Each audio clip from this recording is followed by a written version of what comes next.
We're continuing the trend of very long vehicle names, a beautiful survivor of this time period. It's such an experience you don't get with anything else. Back in this period, this really was a luxury vehicle. It didn't take much to excite us back in the day. Cars were a lot more simple. And I think that's part of the reason why this platform has regained popularity.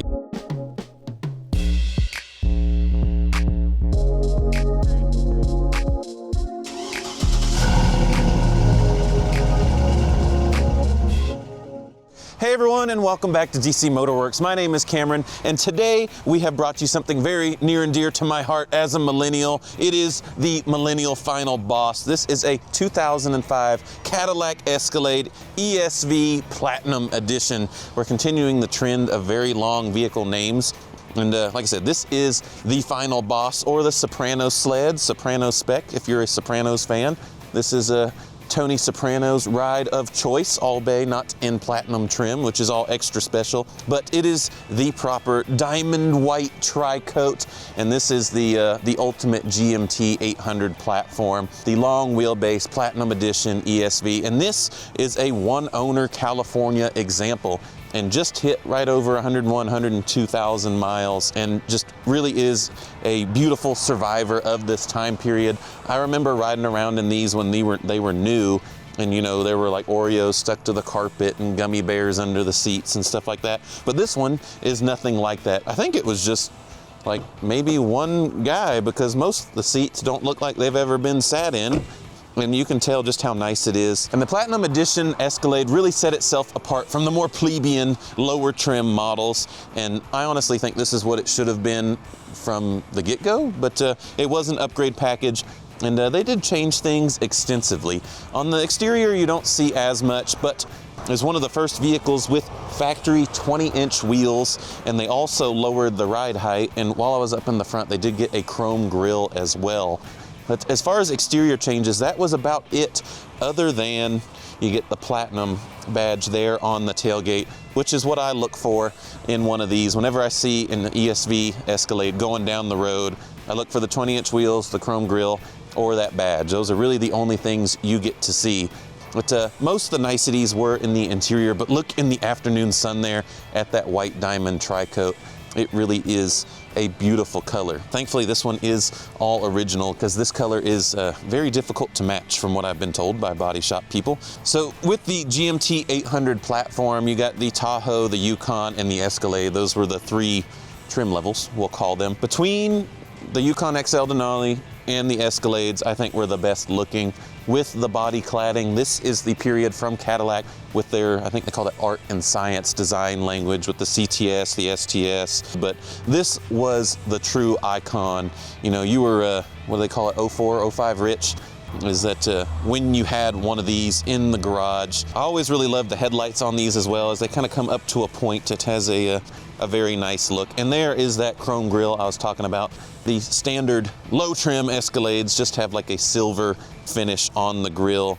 I say with the lowered ride height, the 20-inch wheels, just look at that side profile. It is an absolute beautiful thing, especially in the long wheelbase trim, the ESV. And with this being the Final Boss GMT800, it came with the best powertrain, and this is the LQ9. So I know it's, as everyone says, it's an LS, but the truck motors are a little different. Although this was as close to a LS motor, I think, as you could get. And that is the LQ9 Vortec 6000. So contrary to some that is not as well versed on these, there was a couple different versions of the 6-liter, and that was the LQ4 and the LQ9 for the most part. And the LQ4 is the lower rated engine that was in like the Denali's, because the full chunk was saved for the Cadillac and the Vortec Max engines, or like the Silverado SS when that was around. But the LQ4 is an iron block aluminum head motor with lower compression, whereas the LQ9 is the full aluminum high compression engine, saved for just those few high-end vehicles. So not all 6-liters are the same. And it makes 345 horsepower, and it is backed by the 4L65E transmission, so a little stouter of the 4-speed automatic with all-wheel drive in this Cadillac trim. So that was kind of, I think, the only option on the Platinum was if you got 2-wheel drive or all-wheel drive. But we've got all the goodies for this one. We've got a reproduction window sticker. We've got all the accessories, all the headphones and stuff, which we'll get to in a moment. But you can see just how nice this one is underneath. We've even got the old air filter flow meter there to see when you need to replace your air filter. But all the stickers and everything are in nice shape. I mean, everything that shows this is a one-owner California truck. I mean, you could almost argue that alternator's been replaced because the case is so clean, but it's just nice. It's just nice to see one like this, and it hurts again to say that this is a 21-year-old vehicle at this point. To see one that is in the condition that I remember jumping in and around these as a kid. But let's have a listen to the LQ9.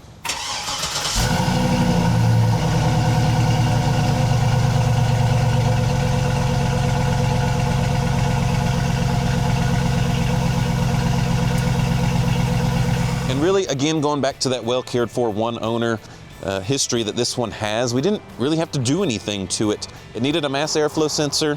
We did an oil change just to have a fresh oil change in there.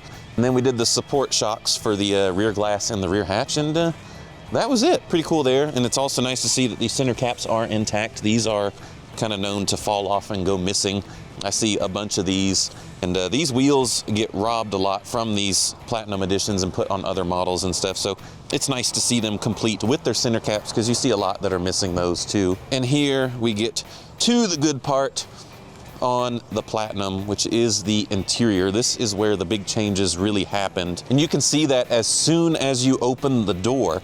So here on the door panel, you get the pleated leather, and you also get the leather wrapped armrest with the wood insert here.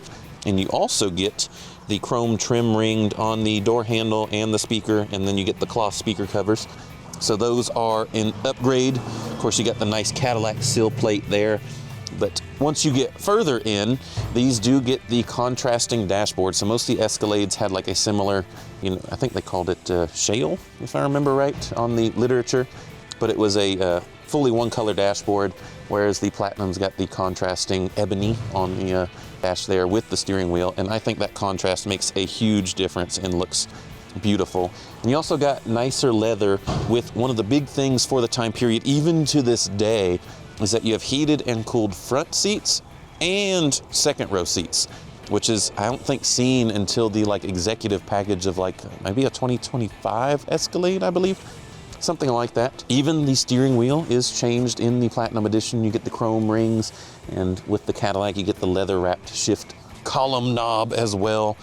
So lots of niceties in this one, but let's go ahead and jump in and check out the rest of the interior. I mean, just have a look at these seats. They just look like they haven't even been sat in, and they have the nice perforated sections in the middle, being the Platinum edition, even on the backs of the front row seats. And there you can see the buttons in the center console with your blue and red buttons to show you that this is the proper one. What you also get back here is two sets of TVs. You get one for the second row and the third row. And you also got nicer headliner material with the Platinum. So again, lots of extensive changes for the Platinum edition Escalade. And it's just, I mean, the carpets are all original with the Cadillac crest and everything. There's not a stain in here.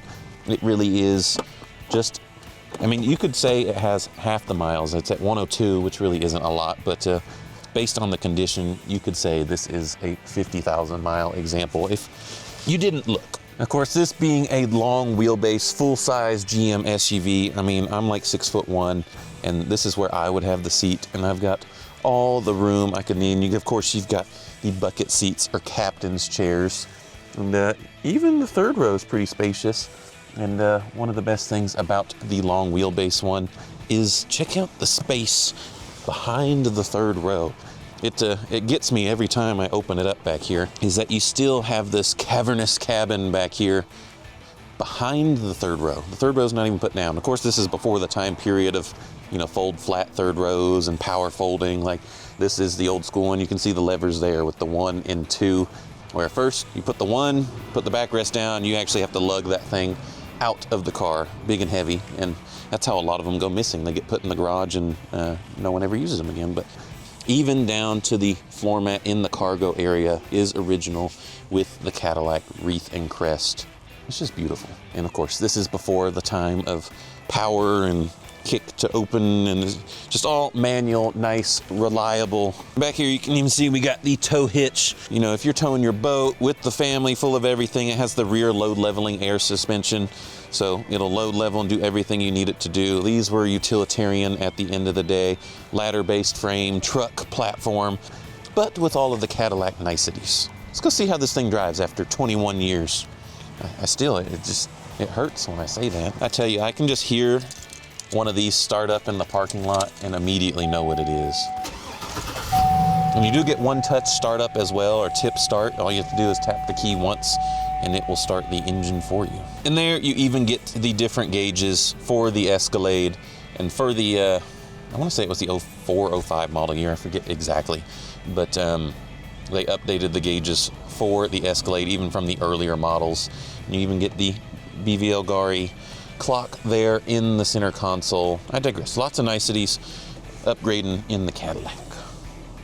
And just the nicest, most comfortable seats. So here we can have one more look at the center console setup on this one. Of course, the best part being the seat controls is that you've got the heated and cooled seats. I always like this about GM is that with their heated seats, for years and years and years, they let you change to just having heat on your back and not your bottom, which is great once you start getting up in the years, you know, where heated seats are used for back therapy and not warmth. Nice thing to have there.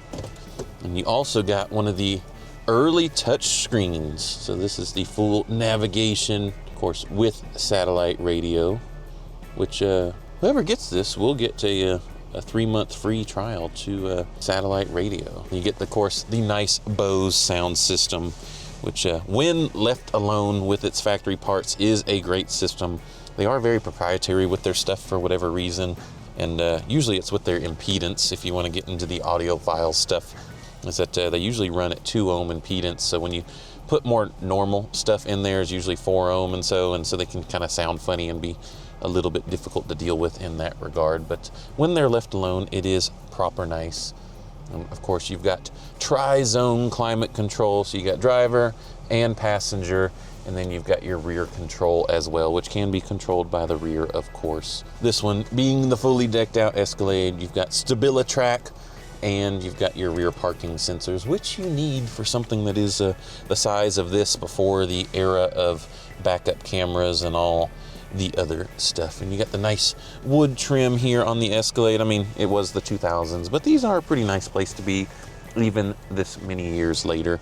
I mean, you got some black plastics and stuff, but it's still pretty nice. And the other final piece de resistance of the Platinum is the heated and cooled cup holders, and they still work all these years later. That one's already getting cold. Pretty wild how fast they work. And I actually was using this when I was driving this for a couple days as a commuter to keep my coffee warm in the morning. So, super nice there. I like to keep it all closed. And this was another big deal in the 2000s, the 6 CD in-dash CD changer. A lot of CD changers were mounted like in the trunk and stuff like that back in this time period. Not in the Platinum. There's another GMT800, a Suburban, more plebeian spec. You know, they didn't go for the final boss here. You can just listen to that 6-liter Vortec 6000. Oh, just the sound. It's such an experience you don't get with anything else, because you get the kind of isolation and, you know, quietness of the big SUV Cadillac with the auto ride suspension, but you also get the, you know, kind of engagement and industrial feel of the 6-liter. You know, it wasn't where they didn't want you to hear the motor. These had some noise and some grunt.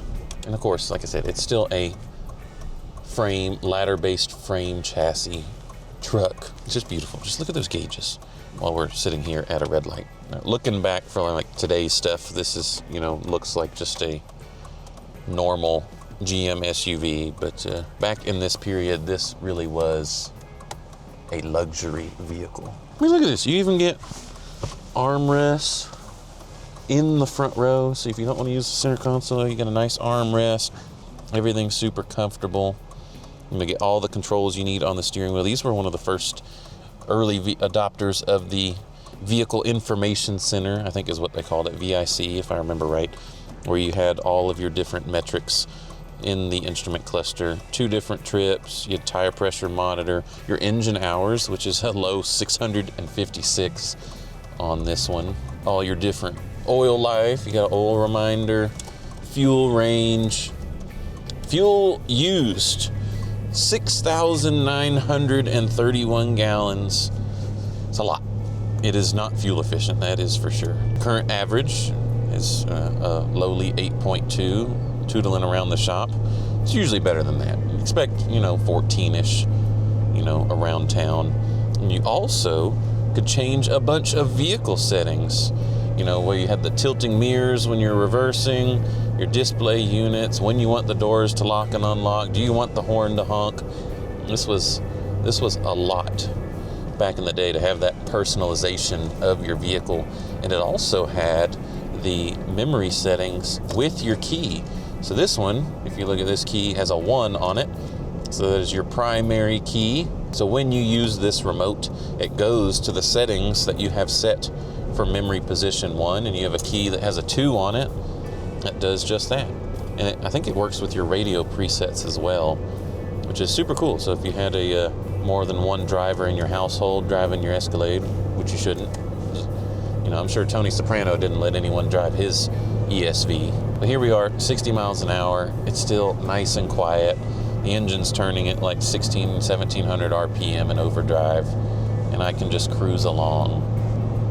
This thing is just meant to eat up the miles and every gas station along the way. If you've been a subscriber for a while, you remember our 3/4 ton Suburban from the previous generation of this, the 400 series. It amazed me that after 25, 30 years, that the ride comfort and even the quietness of the ride hasn't really changed as much as you would think for that much time to pass. But still, this is quiet, that you can have a normal conversation at 80 miles an hour. And it's still got some performance, like I said, with that LQ9, high compression, all aluminum. Look at that, threw cameraman into his seat. And just listen to it. And we're doing highway speeds. It's got plenty of power. Really, with the 2nd generation Escalade is when SUVs really started to get some big power. This was a big one at 345 when its main competitor, the Lincoln Navigator, was just at 300. And like the 1st generation Escalade had 250 horsepower. So nearly 100 horsepower bump when you went to the 2nd generation with the 6-liter. And then with the GMT800 platform in 07, you went to a whopping 403 horsepower. So these things would eat up some imports at the stoplights back in, because it was the Too Fast, Too Furious days. Fast and the Furious, and handling, not the strong suit.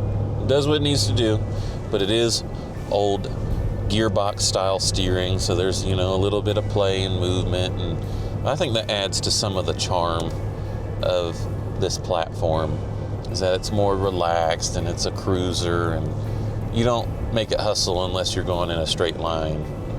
Although, if you're up to nefarious things and needed to hustle around, there is plenty of proof, and even with the government, Secret Service kind of stuff, they use this platform, and still to this day use a GM SUV platform to tote important people around.